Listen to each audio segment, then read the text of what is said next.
कहते हैं कि आदमी जहर से नहीं मरता और टेंशन से मर जाता है। एक बार एक राजा अपने राज्य का भ्रमण कर रहा था। हाथी की सवारी थी।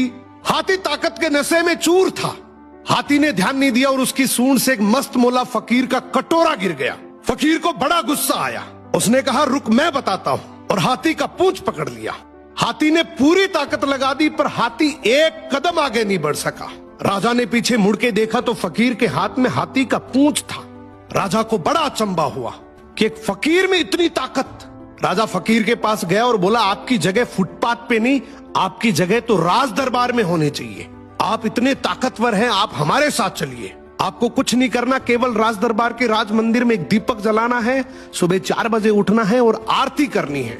फकीर ने कहा, ठीक है, अच्छा खाने पीने को मिलेगा। थोड़े दिन बीते कि एक दूसरे राज्य का राजा से मिलने आया।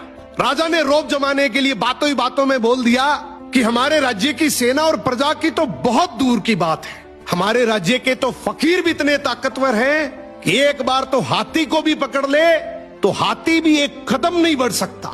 दूसरे राज्य के राजा ने बोला, भी हमें तो दिखाओ तब माने। राजा ने फकीर को बुलाया और कहा, नाक का सवाल है, ध्यान रखना।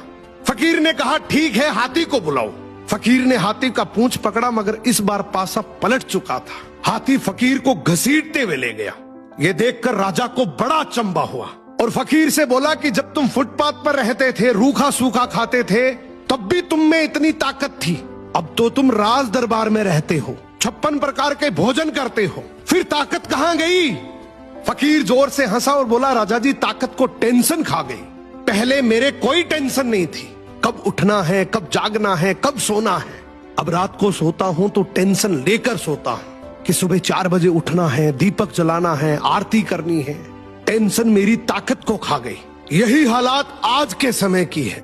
हम सोते हैं तो हर दिन हजारों टेंशन लेकर सोते हैं जो हजारों बीमारियों को न्योता देती है, जबकि हमें पता है कि टेंशन करने से कुछ नहीं होगा। वही होगा जो भगवान को मंजूर है। फिर टेंशन करने का क्या फायदा? सो मेहनत पे भरोसा रखो। टेंशन करने से कोई फायदा नहीं है। टेंशन आदमी का शरीर दीमक की तरह खा जाती है।